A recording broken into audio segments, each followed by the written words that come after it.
Sorry.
Can the people on Zoom see me, rather see the slide and hear me okay? Yes. Thank you. So hopefully everyone survived the weather this week okay and didn't have any major problems. I know for me it's nice to be back on campus after a few days away. So what we'll do today is we'll go ahead and finish up chapter 14. That's the kinetics stuff. And then I want to remind everyone that on Tuesday, you'll have the second exam, and that'll cover chapter 13 and chapter 14.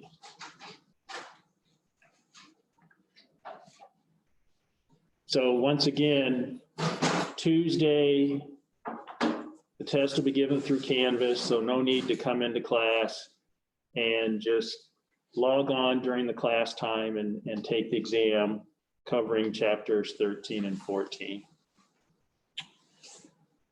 Okay, so when we left off the other day, we started talking about things that affect the reaction rate. And the four main things that we're going to talk about is temperature, frequency of collisions, orientation of the molecules when they have those collisions, and then finally the energy needed for the reaction to take place. And that energy value is known as something called the activation energy.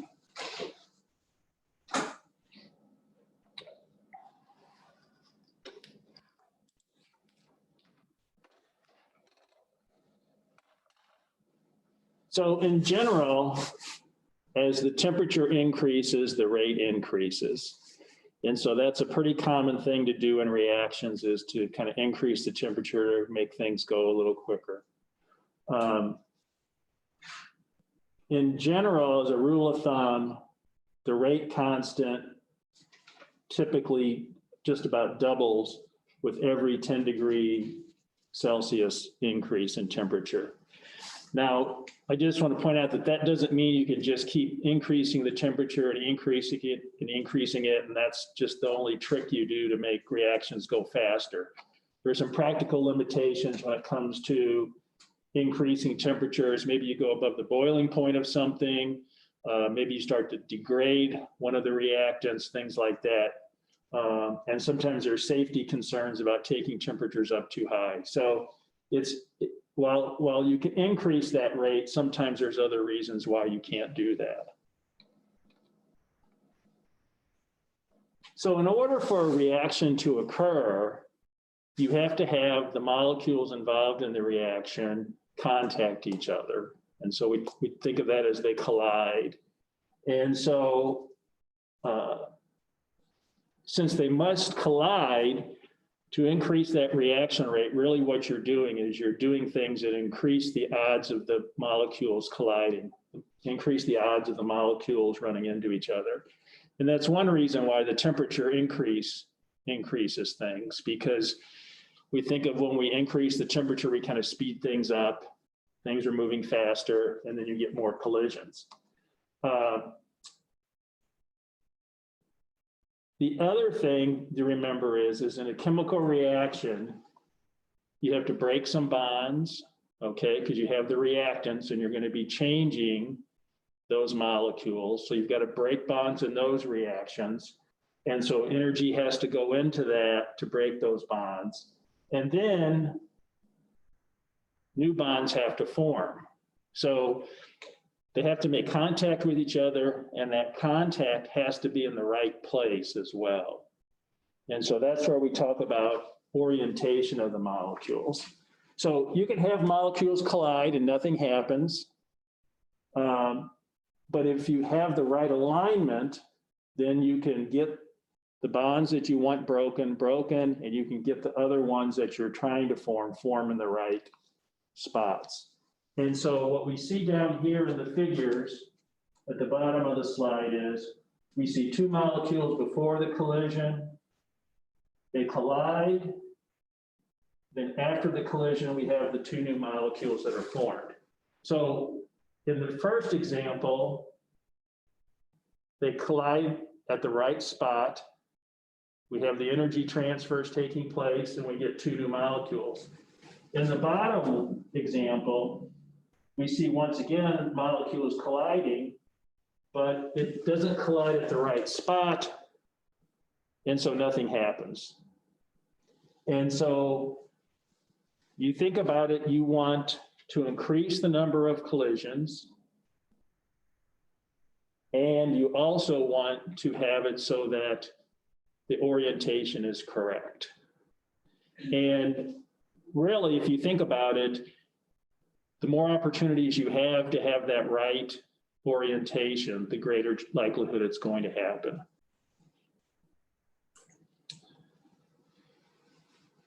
There's a certain amount of energy that's needed for the reaction to take place, and this is that activation energy term. And kind of a classic example that people use is you see something similar to what's on the bottom here, where in this case, there's a golfer who's hitting the golf ball, and it's got to go over a hill in order to go over. Sometimes you'll see people walking up mountains or whatever, but it's always this kind of hill concept that you'll see as examples. And so you think about it, in this case, if you hit that golf ball and you don't hit it hard enough, what happens? It kind of starts to climb up that hill and it'll roll back down to you. This is kind of the classic mini golf thing. If you ever mini golf, you're familiar with this. And so you have to have enough energy when you hit that ball to be able to go up to the apex of that hill so it can then roll over. And that in chemistry, that's what we call the activation energy, that energy barrier that you have to get over in order, in this case, for the reaction to occur. So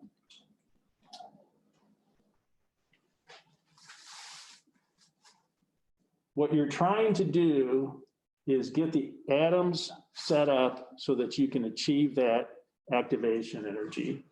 And the organization of those atoms at that high energy state is called the transition state.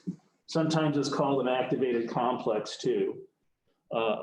And so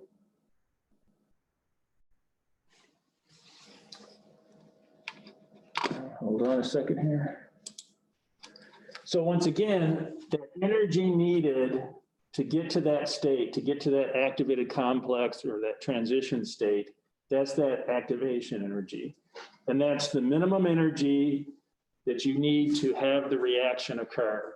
And it varies from reaction to reaction. So some reactions have pretty low energy, activation energies. Those are the ones that proceed pretty easily. Others have pretty high activation energies.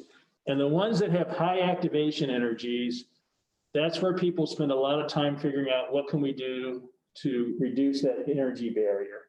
And that's where the concept of catalysts come into play. Catalysts are used to reduce that, what that activation energy needs to be.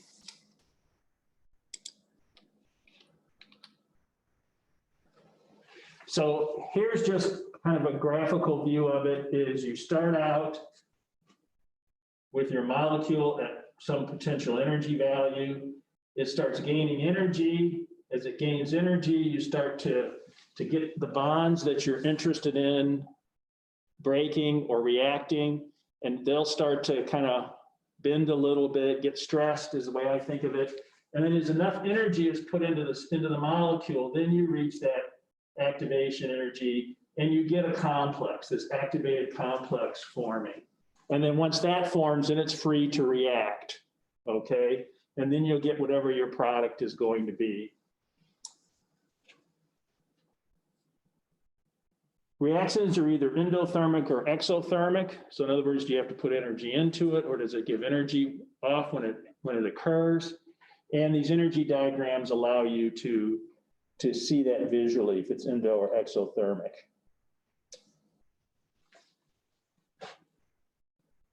If we talk about the distribution of energy in molecules, we usually think of it as kind of the average energy that the molecules have. But the reality is that that average is not the same value for all the molecules. And so here in this plot, we have a black curve and a red curve. The black one is a lower temperature distribution. The red one is a higher temperature distribution. So we see that distribution shift to higher energy as we increase the temperature. And that makes sense, right? Heat is energy. We're putting energy in, putting heat in. We shift it. But really what we're interested in is if we look at the dotted line, the dotted vertical line, that's the minimum energy that we need for the reaction to occur. So that's the activation energy.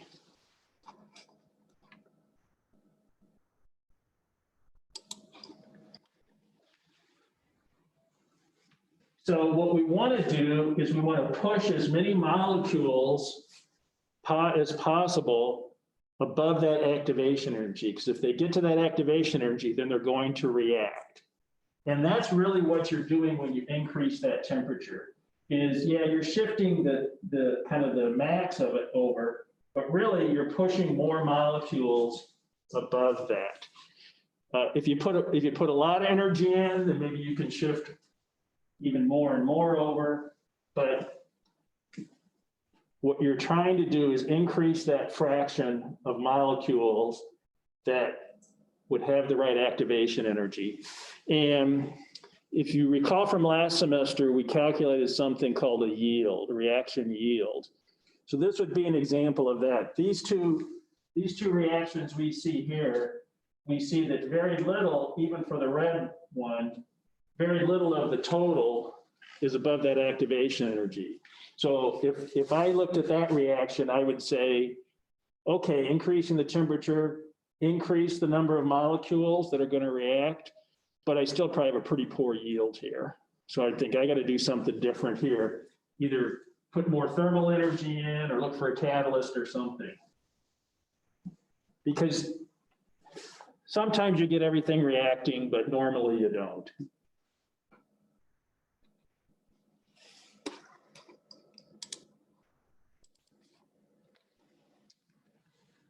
So this relationship between activation energy and temperature is a real important one. And there's something called the Arrhenius equation. And we're going to go through and walk through some of this. But the Arrhenius equation is really an important equation in chemistry, because what it does is it tells you the relationship in a quantitative way between reacting things and temperature. Okay, so we're talking about it here in terms of activation energy, but really what we're talking about is, does the reaction go at these temperatures? And if so, what does that mean? Arrhenius equations are really important in the pharmaceutical industry for calculating stability of drug products. So it's real common, and you see here down at the bottom, there's a form of the Arrhenius equation where you have some different temperatures. It's a real common thing to do stability studies of drug products at a couple different temperatures, and then using the Arrhenius equation to predict its stability. And so the advantage of that is by having some of this forced kind of thermal degradation type stuff. And it's funny because you can think of increasing the temperature in a good way to make the reaction go faster. But when you think about degradation pathways for chemicals, that's a reaction too, right? It's not one that you want. Usually we think of reactions as making what we want, but degradation pathways are the same thing. It's a reaction. It's just a reaction we don't want. So by running a stability study at a couple different temperatures and then using the Arrhenius equation, you can get a feel for how stable that chemical, and like I said, this is real common in pharma, how stable that drug is without having to take 3 years or 4 years to see what it is. So Arrhenius equation is one that is really, it's used all the time for that reason.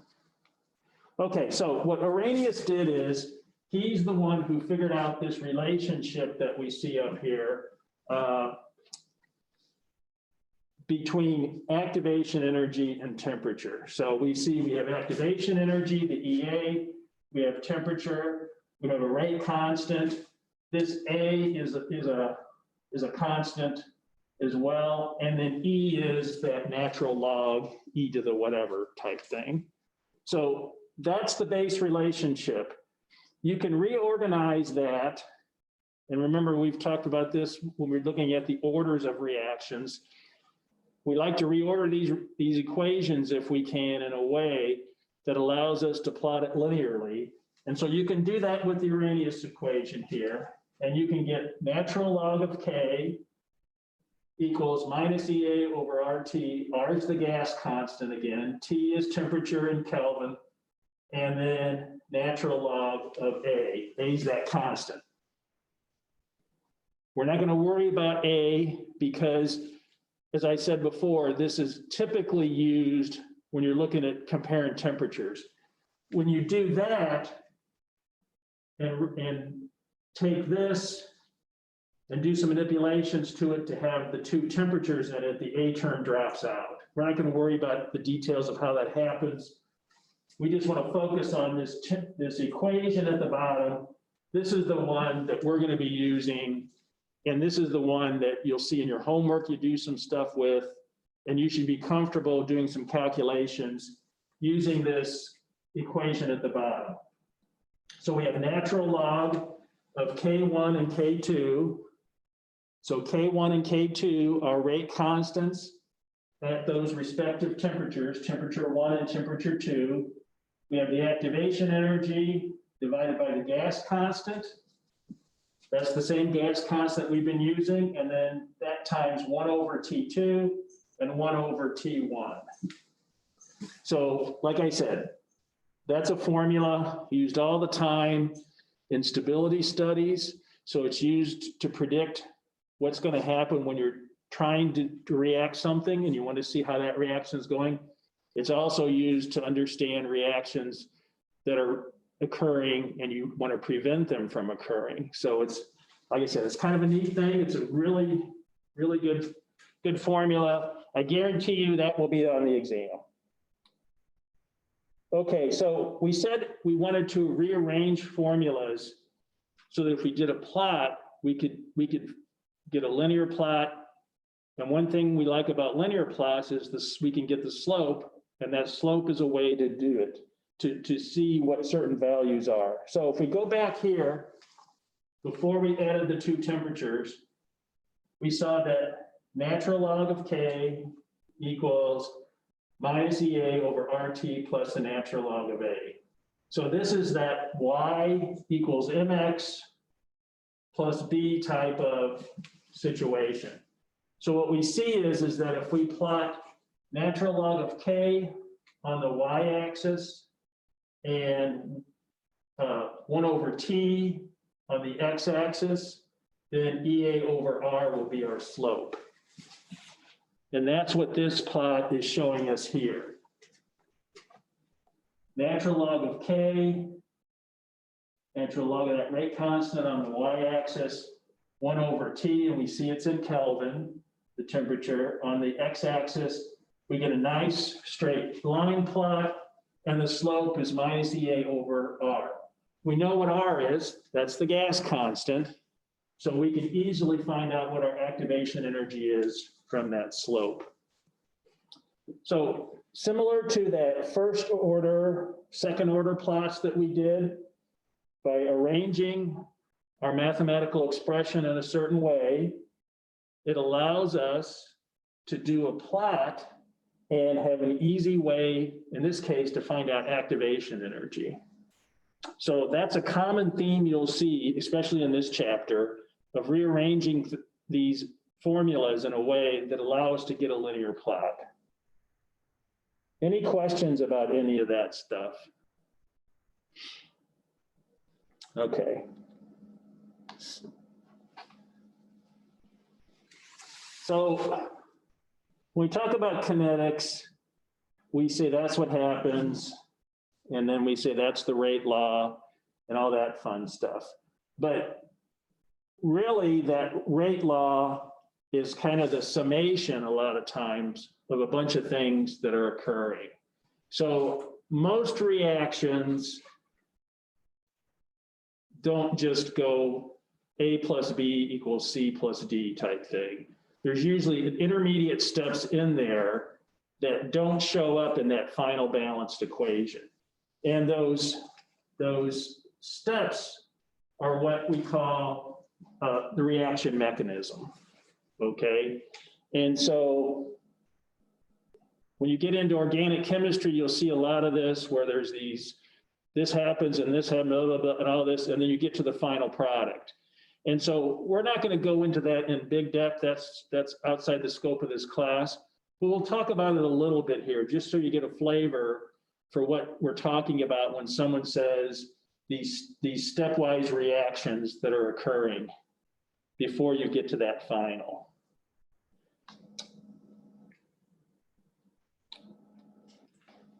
So when we look at these reactions, we can have A going to products, A plus A going to products, A plus B going to products.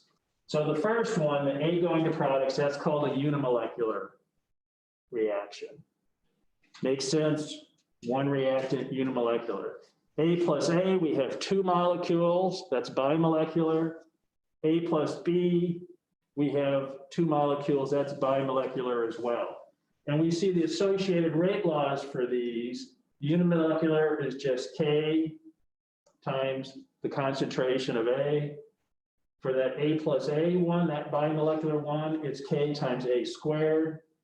And the third bimolecular, A plus B, is A times B times the rate constant.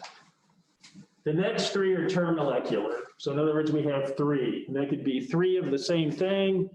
It could be two of one, and then a third, one other one is separate molecule, or it can be three different molecules. To be honest, these termolecular ones really don't happen very often. So we're not going to spend much time on that. The ones that happen are the unimolecular and the bimolecular. And even amongst those, I think the bimolecular are much more common than the unimolecular. The termolecular, it can happen, it happens once in a while, but those aren't real common. So what this molecularity says, once again, is how many molecules are involved in that step, in that part of the reaction. And really, the steps are just reactions, okay? It's just the pieces along the way to get to that final reactant product equation that we would write.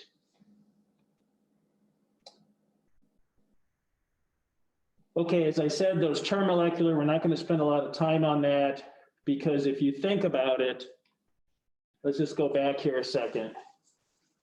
Whether it's A plus A plus A or A plus A plus B or A plus B plus C, we said before that for a reaction to occur, you've got to have the molecules hitting each other and having the right energy, the right orientation, all that.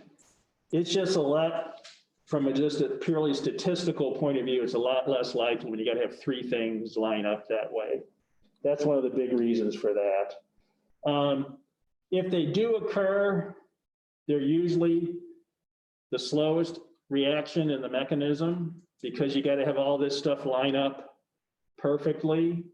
And so that's why I was saying, is in this last bullet point here, it's almost always unimolecular or bimolecular. And to be honest, it's usually a little more the bimoleculars. Those are the most common. Those unimolecular tend to be like degradation type reactions where something just degrades. Okay, when we talk about how fast a reaction goes, if we're now saying that that equation that we write to explain the reaction, it certainly tells us what the reactants are, that's true, and it tells us what our ultimate products are going to be, but we're saying that along the way, it just doesn't go from A plus B equals C plus D. There's some other things that happen before we get that C plus D formed. So each of those steps in that reaction mechanism are going to have a rate associated with them. And so of those, there's always one that's the slowest, and that's called the rate determining step. So we always want to know what that rate determining step is, because if we are going to do things to speed up the reaction, that's the step we need to speed up. Okay, it doesn't do us any good if we speed up the ones that are already fast. We need to speed up that step that's slowest.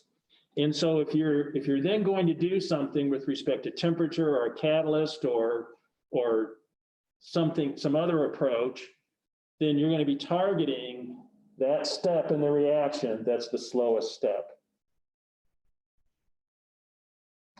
So in order to understand which step is the slowest, is you got to figure out what the steps are. And that's the hard part, to be honest with you, is figuring out what's called the reaction mechanism, what is going on there. Because with these mechanisms, there's a lot of possibilities as you're going through it. And it's often difficult to figure out exactly what's going on in the reaction as you try and figure out the intermediate steps before you get to your product. Once again, this isn't a synthesis class. That's not the point of this. You know, if you take organic chemistry, you'll get a lot of this. If you take advanced inorganic, you'll get it on the inorganic side. But for us, what the purpose of this is I just want to give you a flavor for what we're talking about this. So when you hear about it later, you'll have at least some knowledge of it. So a couple things we have to remember when we're trying to figure out mechanisms. One is the stoichiometry of all the mechanisms. When you add it all up, it's got to equal what that balanced equation is, okay? If you think you've got a good mechanism and you've got these intermediate reactions and you think you got to figure it out, and then you kind of add up all the reactants and add up all the products, stuff's going to cancel out, right? Kind of like the common ion thing with our solubility and salts and stuff like that. things are going to cancel out in those reactions. That net reaction at the bottom, that's got to be what you know the reaction, your target reaction is. Each step, so each of those intermediate reactions, they have to balance, okay? So you can't have those intermediate steps not be balanced chemical equations. And so you need to remember that. From a practical experimental point of view, we have these last 2 points. So the intermediates, you really would like them to be used up in those intermediate reactions. And the reason for that is if you form these intermediates and then they're not consumed, then you're just making impurities. And as you have these impurities in those intermediate steps, impurities don't go away. They stay in there in that reaction vessel, and they have the potential to react with other stuff as you go to the other steps in it. And then that causes a bunch of problems in terms of yield and impurity formation and stuff like that. The final point is about the catalyst. A lot of reactions have catalysts in them. And like I said, we'll talk about a little more detail what a catalyst is, but a catalyst is basically something that helps with that activation energy, to lower the activation energy of whatever is the rate limiting step in your reaction sequence. So the catalyst is going to be used, but it shouldn't be degraded or anything like that. Now, you see here, catalyst is used and it says regenerated. Regenerated is kind of a, I don't know what the right description for that word is. It's kind of a trick word a little bit. Catalysts can be regenerated in situ. So in other words, as part of the reaction scheme, they can be regenerated. They also can be physically removed from the reaction and then regenerated somehow there. But the point is, the catalysts are used, but they don't become part of one of the products, okay? So catalysts don't show up in either any of the products or any of the reactants in any of the steps, okay? If they're reacting and becoming part of a new compound, then it's not a catalyst. So let's take a look at 2 examples of reaction mechanisms. So once again, my expectation for this class is not that you can go and figure out reaction mechanisms. Okay, that's not within the scope of this class. What I do want to walk through these for is to give you a feel for just kind of what we're talking about when we're talking about these mechanisms, so that you can see what we mean by intermediate reactants and how we kind of think about that. So we have our overall equation up at the top, NO2 plus CO going to NO plus CO2. And we're told that for this reaction, the rate law is rate equals the rate constant times NO2 squared. So one thing I would expect you to know from looking at that is that bimolecular or is it something else? Well, it's bimolecular, right? Because we've got NO2 plus CO. We've got 2 different molecules that are reacting there. The other interesting thing about this, from when we were looking at the orders, we know it's a second order reaction, right? And so I would expect you to know how would you plot that to get a linear example, so then we could use that information. The other interesting thing is from this rate equation, it tells us that the CO concentration doesn't matter, okay? It's not part of our rate equation. NO2 concentration is, but the CO isn't. So those are the kind of things I'm hoping that you'll remember on Tuesday, because that's the kind of stuff I'm interested in you coming away with from this kinetics type stuff. Okay, so in this case, we're saying that if the first step is the rate determining step, then the coefficients of the reactants on the reactants are the same as the overall rate law. Okay, so that tells us that the first step is going to be NO2 plus NO2, right? I have a question. Mm-hmm. So you said if it's a catalyst, it won't be part of the product. Yeah. So is CO the catalyst? It's not, no, not in this case. It's just that that concentration doesn't impact the rate. And remember, we talked about how the way you determine what's in that rate equation is you set up those experiments where you keep one of your reactants constant and you vary the other and then see what happens to rate. And in the example we did, in each case, when we doubled it, it doubled the rate. What this would have said is when they did that experiment with this, they would have doubled that CO concentration and kept the NO2 constant, the rate wouldn't have changed. And that's how they would have that's how you would have figured that out. Okay, those things are always figured out experimentally. That's why they gave us the rate law, because there's no way we would have known what the rate law is unless they told us or unless they gave us some other data. But that's all that's saying. A catalyst, and the reason why this is different than a catalyst is, so CO, that concentration doesn't figure into the rate law, but we have carbon over here. So that carbon, there had to be a carbon source in the reactants, and that came over here. If this was a catalyst, and usually catalysts, they above the arrow, they'll put like whatever the catalyst is. But say it's a metal, say it's platinum, for instance. Platinum's a real common catalyst because it can donate electrons. And so they would put a little PT up there, but you wouldn't see platinum anywhere in any of the product molecules. Okay, so any other questions about that? Okay, so if we think about that first step, we said based on the information we had, it's probably NO2 plus NO2. And one thing that can form is NO plus NO3.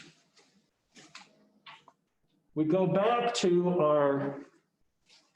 our final equation, which is this NO3 plus CO giving us NO2 plus CO2. We don't see an NO3 in this, okay? We don't see an NO in this final. So what that tells us is that this must be an intermediate, okay?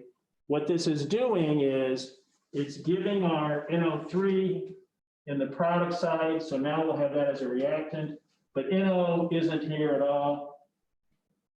Neither of these show up as the products. So this tells us that there's got to be more steps, okay?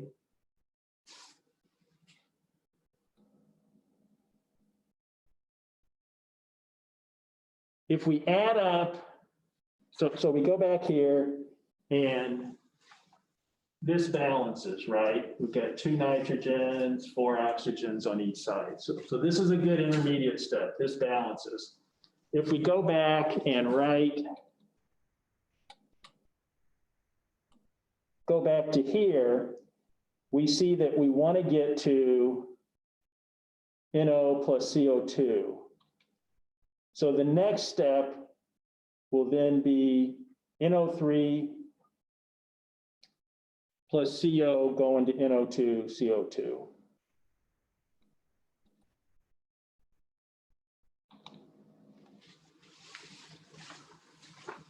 And if we then balance it, I should have written that on the final thing there. If we balance that out, we see that we get NO2 plus CO plus NO plus CO2. Like I said, I should have written that first equation on this here. But if you add these up, you get that final equation. okay? I'm sure that's clear as mud, but sorry about that.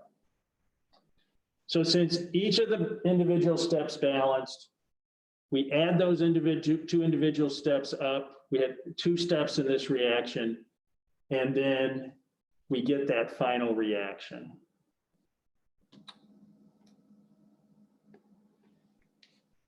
When we talk about this reaction sequence that makes up this intermediate steps before we get to the final product, we start with the reactants.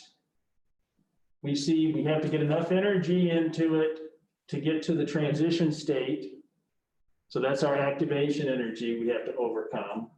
And then we form an intermediate. And that's this dip in the curve here, in the reaction progress curve that we see there.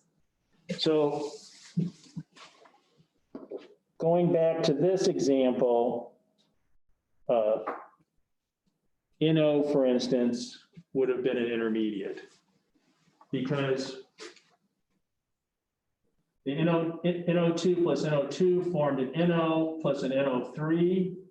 NO3 is going to be in our final equation, but NO is not. So the NO is an intermediate. Oops. So here we have the intermediates, then that intermediate reaction then starts to take place. So once again, using this example from before, the NO will be gone, and then we'll have the next step in the reaction. We have another activation energy there, and then we have the products that are formed here. So the intermediates are stable. So what that means is a lot of times you can isolate them. So in other words, you could do something to stop the reaction here at this first intermediate. And then if you analyze that solution, you would find the intermediates that are there. And that's a pretty common thing that's done. A lot of times people will run their reaction to get to an intermediate, and then for various reasons, they stop the reaction, and sometimes they literally have to take the material over to another reactor or something like that. It's also real common that people, all they'll do is make intermediates, because what you find is a lot of intermediates are common to a lot of reactions. So you'll take a reaction at a certain point, stop it to what is just an intermediate, ship it to somewhere else, and then they'll take that starting material and react it further. Because if you think about it, intermediate is just a reactant, is all it is. It's no different than the reactants that you started with, okay? This is, when you get to this intermediate, this is that next reaction that's taking place. It's got its own activation energy to form whatever that product is, and depending upon what you react with the intermediate. So intermediate is a term for just some molecule that's formed before you get to what your ultimate goal is. Okay, so another example of where the first one we had a slower first step. Here we have a faster first step. And so for this equation, NO plus Br2 gives us NOBr. We're told that the rate equation was determined to be this, NO squared times Br2. So on the surface, we would say, oh, it's a termolecular type of thing. Well, it's rarely, as I said before, rarely termolecular. So what that tells us is that even though this is our rate equation, it's probably not termolecular. It just means there's multiple steps in it. And this is just the final rate equation for the overall reaction. So rule of thumb, if you're trying to figure this stuff out and you think, I think it's termolecular, it's probably not right. Not impossible, but that wouldn't be my first thing to try and base my answer on. Okay, so we have here two steps that they've given us where we're told NO plus Br2 to give us NOBr2, that's a relatively fast step. NOBr2 plus NO to give us NOBr is a slow step. We're not going to worry about how they figured out those were the two steps, okay? That's not something, like I said, we're doing in this class. But we go back here and we see what is our original equation that we said was for the reaction. We said it's 2NO plus Br2 going to 2NOBr. If we look at what we have here, then we see that we're getting there to we have NO plus Br2 going to 2NOBr. So we're getting closer to what we want. And so the rate of this reaction, though, is going to depend on the slow step. And we said the slow step was that step 2, right? So how do we, and here we're giving what that rate equation is for that one. So how do we find that NOBr2? Well, NOBr2 can react two ways. It can react with NO to form NOBr, or it can be a decomposition reaction to form NO plus Br2. So remember I said when we had the unimolecular one, was just one thing in there, and I said that's usually a decomposition reaction. So this is an example of that decomposition. So the reactants and products of the first step are in equilibrium with each other. Okay, once again, we have not covered equilibrium. So don't worry about knowing what equilibrium means. I think we get that either next chapter or the chapter after. The point is that if we're going to have a choice between a decomposition reaction and equilibrium reaction, it's usually the equilibrium one. And equilibrium just means you have reactions going from reactants to products and also the products back to the reactants. There's some equilibrium there. So if we substitute in the forward and reverse rates, because we're going to assume it's an equilibrium reaction, then we can solve for NOBr2 and then substitute that into the rate law. So in other words, NOBr2 concentration is equal to K1 divided by K2 times the NO concentration times the Br2 concentration. So we substitute that relationship in here, we get this second equation, rate equals K2 times K1 over K minus 1. The plus 1 minus 1, that's the back and forth of the equilibrium. Excuse me, times NO times Br2 times NO. We can simplify that, and we see what we have is rate equals the rate constant times NO squared rather, times Br2. And if you recall,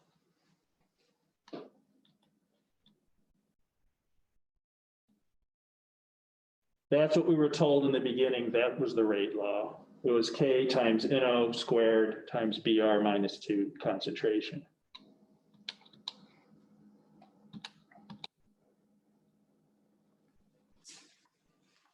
So because when we did this stuff, our rate law equal what we were told up front is the rate law, that confirms that our mechanism is correct.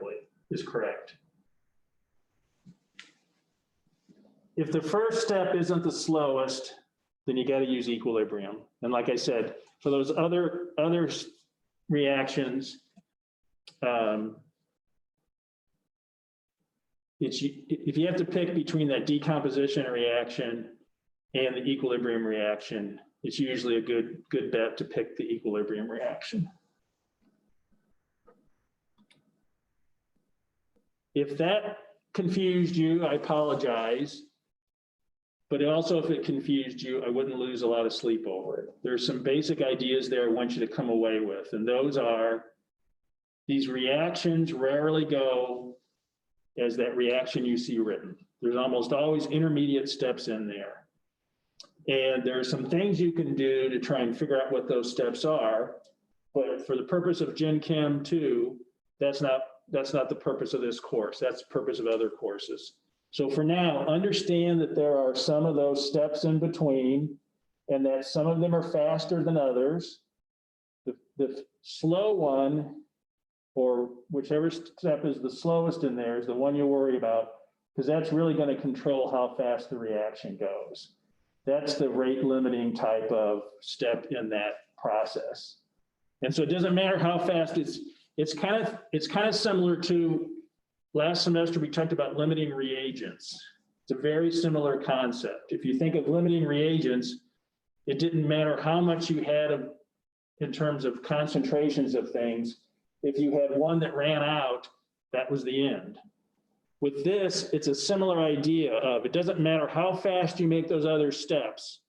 If you've got one step that's slow in that mechanism, that's going to be the rate limiting. That's what's going to slow you down in general. Certainly the others take some time too, because it's a stepwise process, but it's that one that is the rate limiting is the one you're always concerned about. So those are the things I want you to take away from that other. If you understood it, great. If you didn't, like I said, I wouldn't lose sleep over that. I mentioned catalysts multiple times, and so let's just talk a little bit about what a catalyst is. So all a catalyst does is, and this picture at the bottom is a good picture. It shows you the energy needed to make the reaction go in red. And then it shows that if you added a catalyst, we see a couple things. We see one is that the energy, the activation energy has decreased. That's the catalyst purpose. And the catalyst, as I said before, is usually targeted towards that rate limiting step in your reaction mechanism to decrease the activation energy of that to speed things up. The way it usually speeds things up is the catalyst does something to the chemistry, and so that rate limiting reaction is usually changed in some fashion. And that's why here, in this example, you actually see, it looks like now you have two reactions occurring because we've got an initial activation energy that's pretty small, we've got some intermediates, and then we've got the second activation energy that we have to overcome. But both of those activation energies are much lower than what our original reaction sequence had. So in this case, this would be a good catalyst because it's decreased that activation energy and most likely either probably speeded up the reaction and definitely made the reaction probably more efficient as well. So those catalysts are used to change that energy barrier that you had before you added it.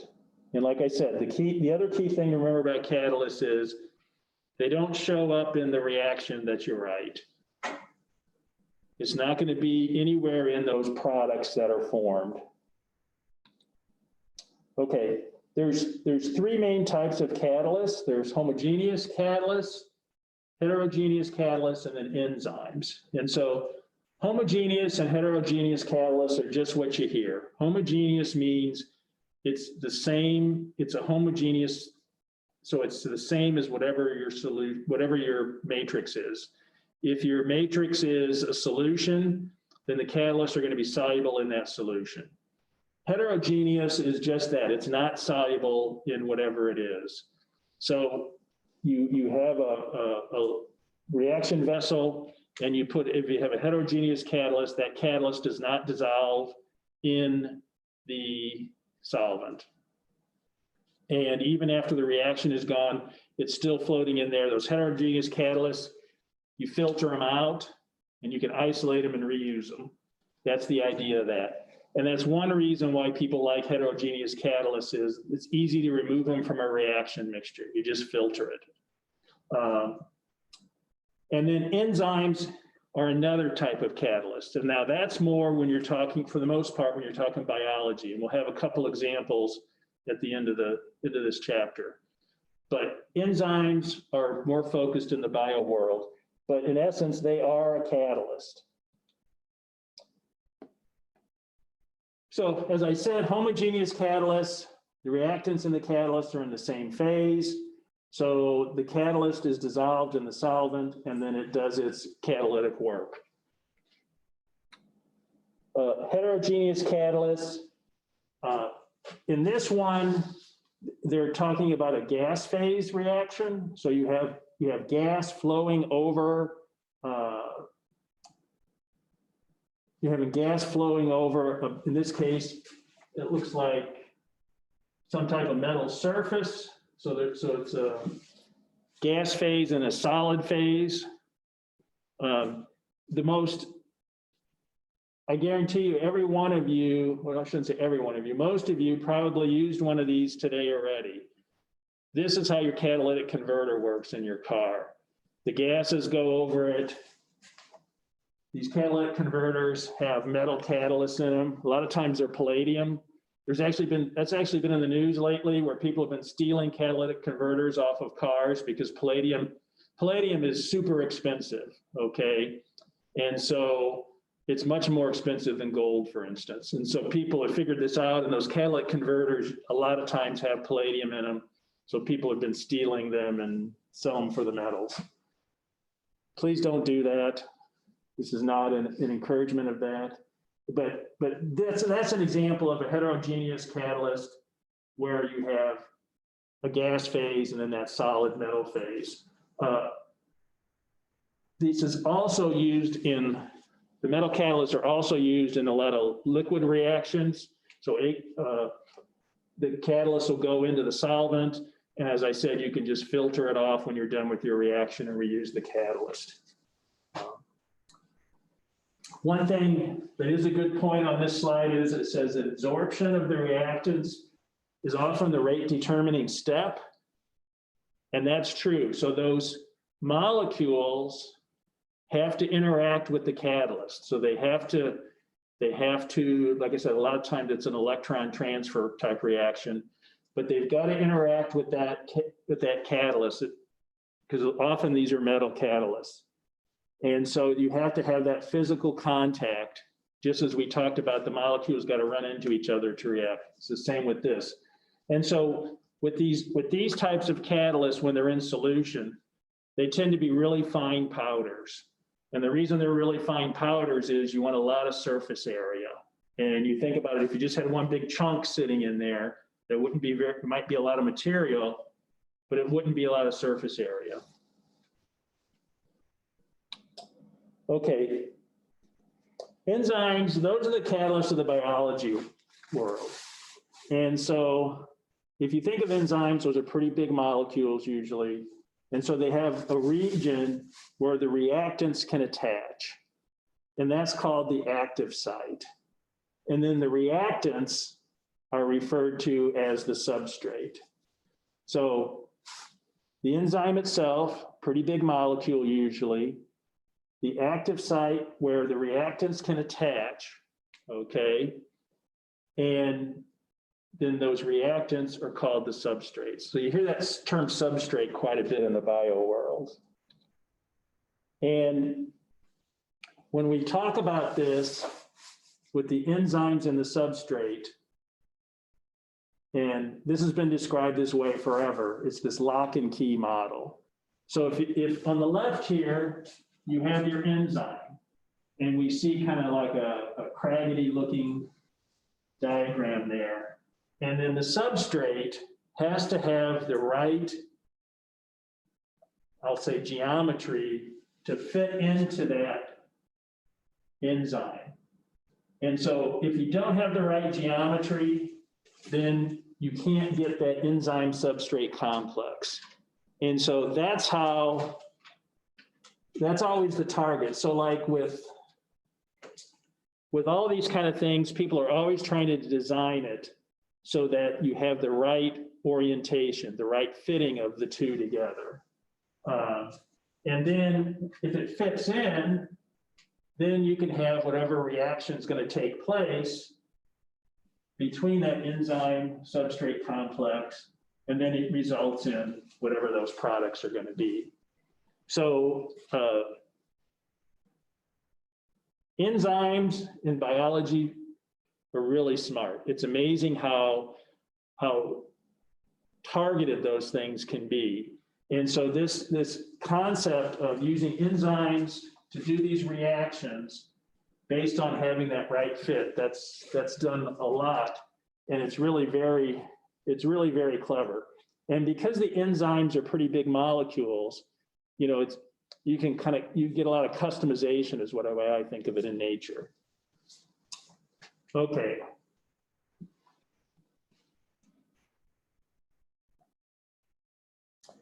So there are a couple of homework problems I'd like to go over, but before I do that, do you have any questions about any of the stuff we talked about today? Okay.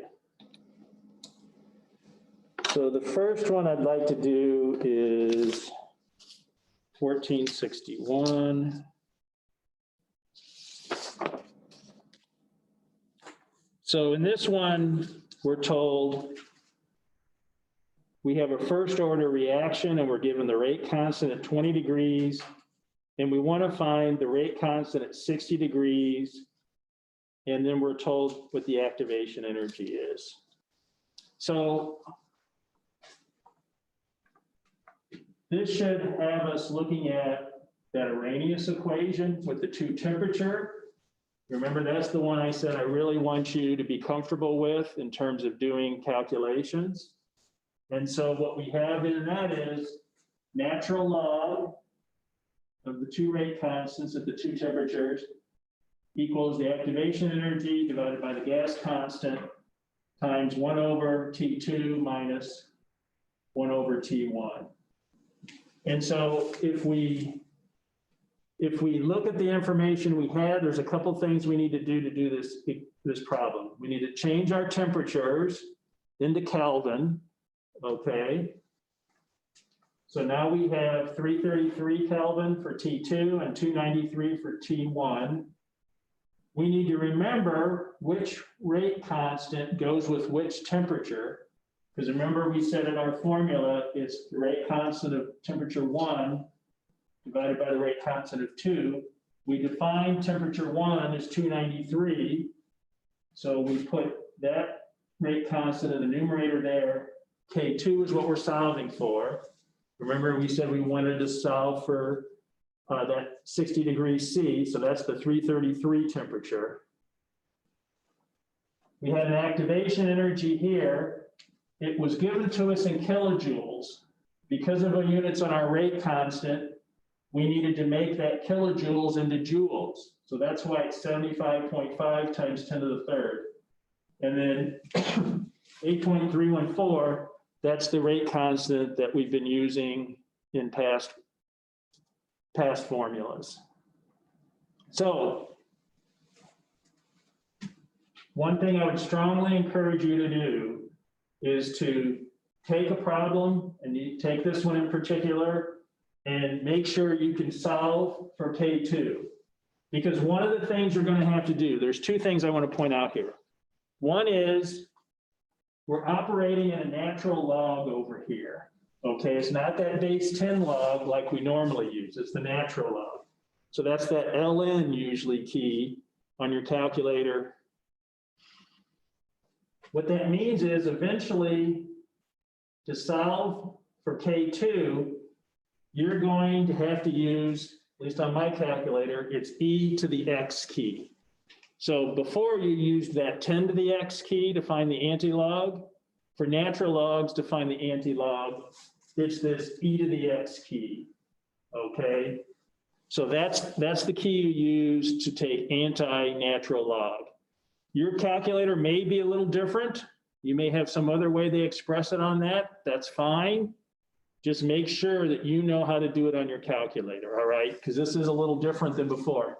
And I know when we were doing the base 10 logs, some people had a little bit of trouble doing the anti-log of that. So this is same idea, but because it's natural log, you need to use, as I said on mine, it's e to the x key, not certain what it is on yours, but make sure, for instance, you can go ahead and solve this problem, and the answer you should get is 1.1 down at the bottom there. If you're trying to solve that problem and you're not getting 1.1, you're getting something mixed up on the math, okay?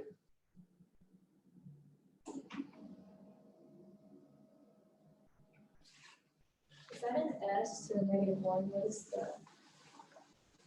Seconds, it's 1 over seconds. Yeah, it's 1.1, 1 over seconds. So 1 over seconds and s to the -1 are the same thing. And that's where if you work through the units, it's got to be that in order to cancel all the units correctly.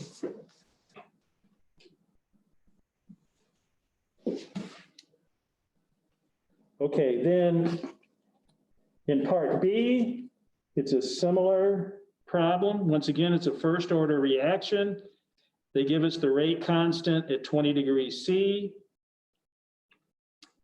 And the rate constants are s to the -1 again, so we're going to wind up with that as our units. And then they want us to calculate the rate value at 60 degrees, and we're given the activation energy. So basically, a similar problem to the other one.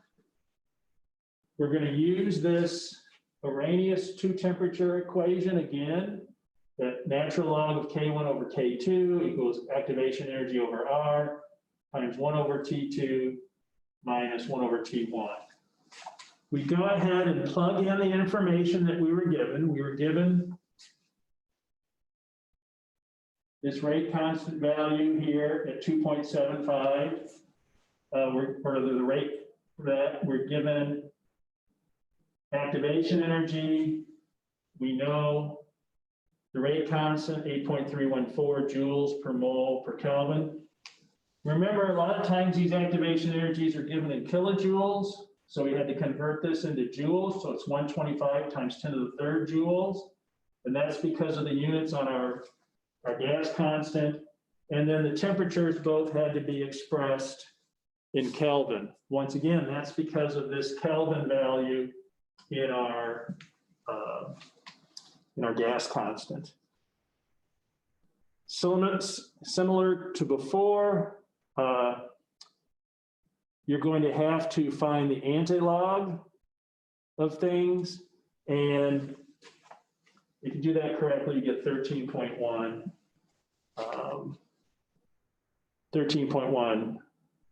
seconds to the -1.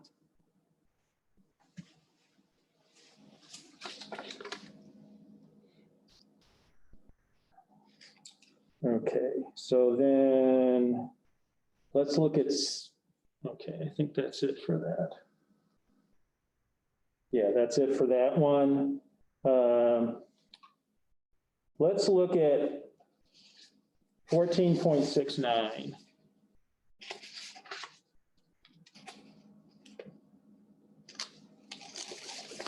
So in 14.69, we're given a reaction profile, and I have that up here over on the right-hand side.